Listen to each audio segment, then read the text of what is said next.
Hey, it's Boudreaux Eunice on call. How y'all are today? Should say this evening there. Kind of putting in some late hours on this lawnmower. Buddy of mine, Lee Solano. Y'all remember him from a crawfish ball video earlier this year.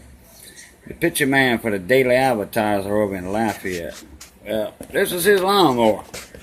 He dropped it off at the big shop over at Johnny Bess's and called me up and said, hey, I dropped a push mower over there for you to work on. I said, all right. He said, it needs a little tightening up.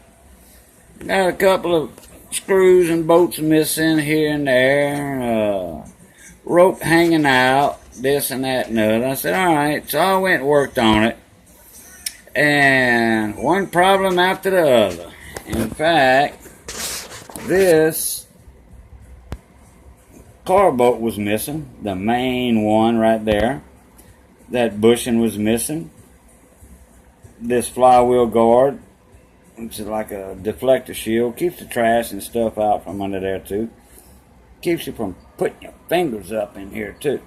Well, while this was running, if a kid would put his fingers up in there, well, that's a lost end of a finger. This right here wasn't even connected. That linkage for the throttle. Oh, and that's your governor idle spring. That's your main governor spring here. This one's got a fast and slow throttle on it, which I like that feature on these mowers. Oh, and it's a 4.5 horse Briggs. The old classics. Yeah, buddy. It's a Boland's. Everything's original. I think this is a 03 or 05. I forgot. Let's see if I can get it up here. I got it wrote down. No, too dark. Anyway, I got it running. I was satisfied. Well, the brake cable was shot.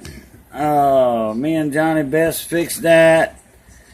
And this right here, when I took that off to check out the brake system, plus it needed a new lever control for the brake cable itself. That was broke because that brake cable was froze. They had a starter pawl up in here. Yes. Well, this little brake pad right here wasn't releasing. Well, when you got that much tension on the recall starter all these new engines have plastic up in there. And when you got that much pressure on it, something's going to flex and something's going to give. One of the starter pawls came out. I tore that recall assembly apart, got it all back together like it's supposed to be. What else was up in here? Oh, a couple of shroud bolts were missing. Those right here. So, we got all that tightened up. It had gas in it. Smelled good. Didn't smell like the old vintage gas. And she started up first pull. Me and Johnny cut grass around some of the boats outside of the outboard shop, the boat shop, the big shop.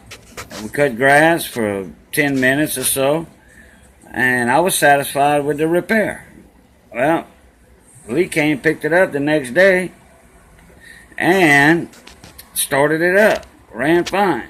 Well, he got it back to his house. It wouldn't start. So Lee called me up on my house phone, shop phone / shop phone, and said, Boudreaux, my lawnmower won't start. I said, the brake cable's doing what it's supposed to do, yeah? Because I thought that was iffy. I said, all right, let me load my tools up, and I'll be over at your house. Well, I took my handy-dandy spark tester right there, the Oregon, the best, like $30, $32. 42031 if y'all want to get one. Or y'all can contact me and I can sell y'all one cheaper than that. And with the shipping. Anyway, it had spark, had fire. Well, overhauled the carburetor. Didn't have to before, but put a new kit in it. Cleaned out the tank, everything. Alright, let me show y'all right here. The next thing was to be the flywheel key. And as you can see, let's see if I can get this moved in a little bit more. It's partially sheared. It's not all the way sheared. You can see right there. See that notch? See that notch? They're not lined up. That's just enough to keep it from firing at the right time when the valves are open and the piston's coming up to meet everything coming in the cylinder. Well, I'm surprised I didn't get a kickback and yank the hell out of my arm, which I'm glad it didn't. If it would have done that, I'd have been happy, so to speak. I'd have knew exactly what was wrong with it. But anyhow, made a big old long post on the small engine forum I'm on and explained this, and this is one of the reasons for this video, so I can post it on there later if this video would ever upload. Something's up with YouTube or something. Oh, here's my handy dandy compression tester too. Guess what? It's got awesome compression for this engine, especially with an ACR in it, automatic compression release.